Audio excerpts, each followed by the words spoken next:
Hi guys, welcome to Startup Chat with Product Done. I'm Will, And I'm Sam. and we're here to just discuss what's going on in the startup world and the latest tech news. So I think number one, something I just noticed is Uber is laying off 435 people. I wonder. They've got like 27,000 workforce, and they are expected to lose 4 billion this year. I wonder it's because of that or just shareholder pressure. So one of the things I picked out, there was a comment on Hacker News by an Uber engineer. He says, obviously everything I say is personal experience and opinion. I think the layoffs were long overdue and should have happened sooner. There was a general understanding between my coworkers and I that Uber definitely overhired in 2016. So this could actually just simply be a correction.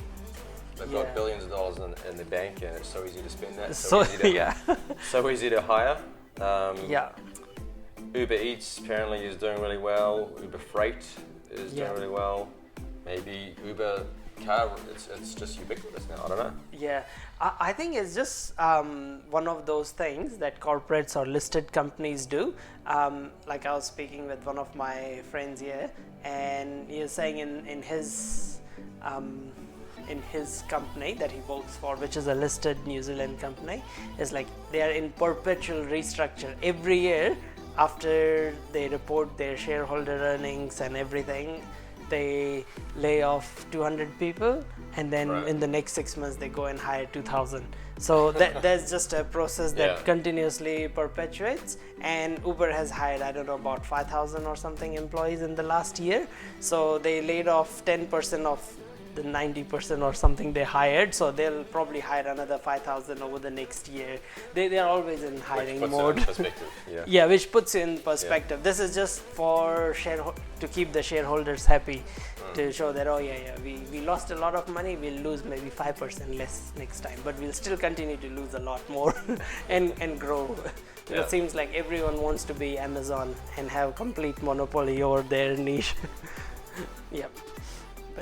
Cool. So next on the sheet, Stripe is now valued at $35 billion market cap. That's a lot. It's hugely successful, fast growing. Of course, not public yet, but probably I think it's now on par with Airbnb for Y Combinator as far as the most successful company. Totally. Airbnb is currently about 35 billion, so it's about the same. That's in and when it comes to funding, the other news I read was Automatic from the WordPress, the company behind WordPress that we've used for so many years in different projects and stuff. It's they've raised 300 million from Salesforce. I think that's quite interesting. How does Salesforce? What do they have to get from this? Or is it or are they turning into like SoftBank? I'm not sure.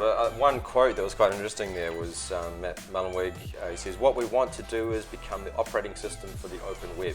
We want every website, whether it's e-commerce or anything, to be powered by WordPress." That's pretty ambitious. And I'm not sure whether it's going to succeed. But or is it just a feel-good thing to say? It's a good thing to say. I can't imagine, Stripe being run by WordPress, for example. So. And at the same time, Shopify is growing like crazy.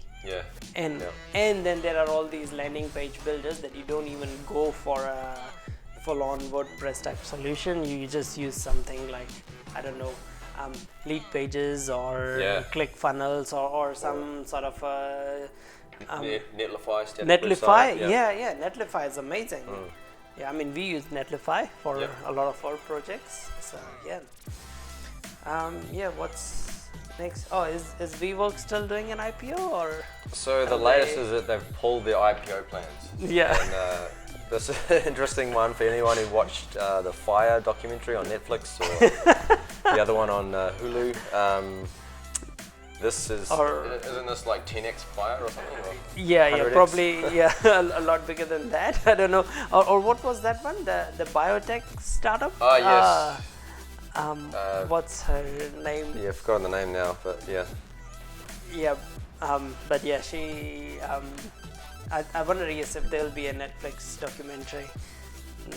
the most interesting part of the WeWork, the whole thing, their IPO thing that I was reading is that didn't he like register a domain name for V or register the name V and then sell it to the company for 5.9 million?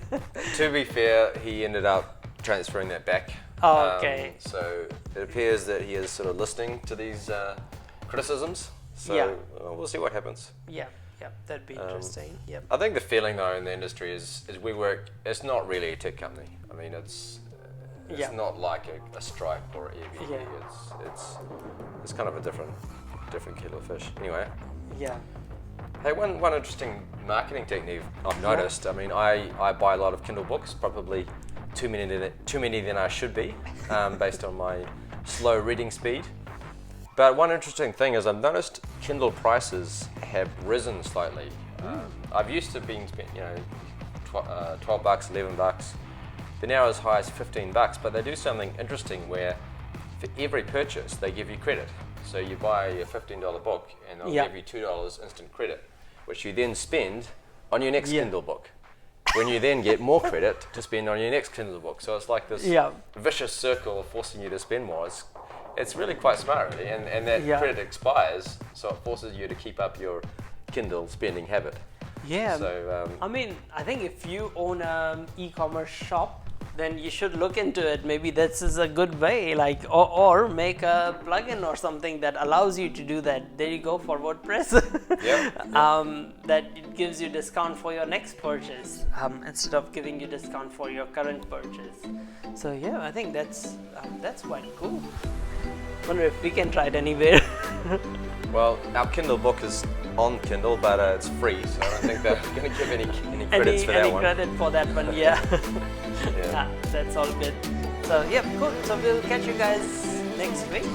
Same time, same place. Cool. Catch you later. Yeah.